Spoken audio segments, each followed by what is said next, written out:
সূরা বনী ইসরাঈল 15 নম্বর পারা 13 এবং 14 নম্বর আয়াতে কারিমা।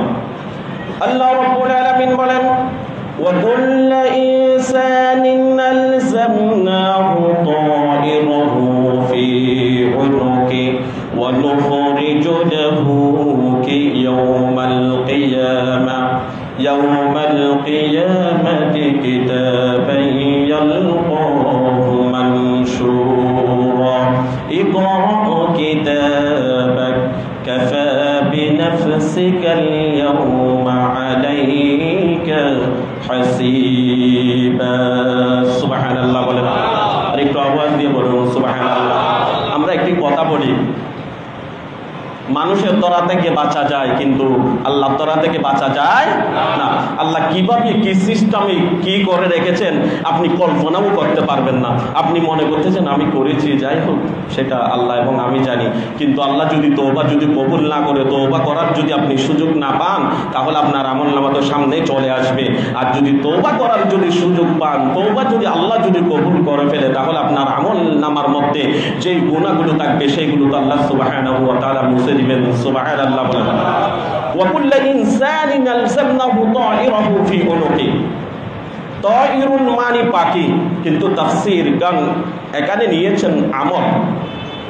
একটি ওয়ার্ডের একটি শব্দের অনেক অর্থ আসে, যেখানে যেটা প্রয়োজন সেটাই আপনাকে কি করতে হবে, প্রয়োগ করতে হবে।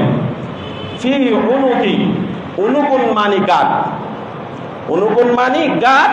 এই গাতের ভিতরে আপনার আমলনামা আল্লাহ সুবহানাহু ওয়া তাআলা সংরক্ষিত করে রেখেছেন। আল্লাহ বলেন আমি এত সুন্দর করে, ওখানে নিখুঁতভাবে কোনো কাটাকাটি হয় না, ফেরেশতাদের কোনো কাটাকাটি হয় না। আমরা যখন পরীক্ষার মধ্যে লিখি, মনে হয় এটা ভুল করেছি, মনে হয় আমাদের কাটাকাটি ভুল হয় নাকি হয় না, কিন্তু এরকম কাটাকাটিও হবে না, একেবারে নিখুঁতভাবে আপনার আমলনামাটা দেওয়া হবে। আল্লাহ বলেন ওয়ানুখরিজু লাহু ইয়াউমাল কিয়ামাতি কিতাবান ইয়ালকাহু মানশুরা। কিয়ামত মানে আমরা সবাই বুঝি ইয়াউমাল কিয়ামা, কিয়ামতের দিন, বাংলা অর্থ হচ্ছে কিয়ামতের দিন। আপনি সেই কিতাবটা একেবারে খোলা অবস্থায়, ওয়ানুখরিজু আল্লাহ সেই এই গাত থেকে, প্রত্যেকের গাত থেকে বের করবেন কিতাবটি, আপনি খোলা অবস্থায় পাবেন। উচ্চ আওয়াজ দিয়ে বলুন সুবহানাল্লাহ। তখন আল্লাহ রাব্বুল আলামিন যখন এই গাত থেকে কিতাব বের করবেন, আল্লাহ বলবেন নি করো কিতাবাকে, তোমার কিতাব তুমি পড়ো। কাফা বিনাফসিকাল ইয়াউমা আলাইকা হাসিবা। বান্দা বান্দিগণ দুনিয়ার জমিনের মধ্যে কাউকে লাগবে না তোমার হিসাবের জন্য।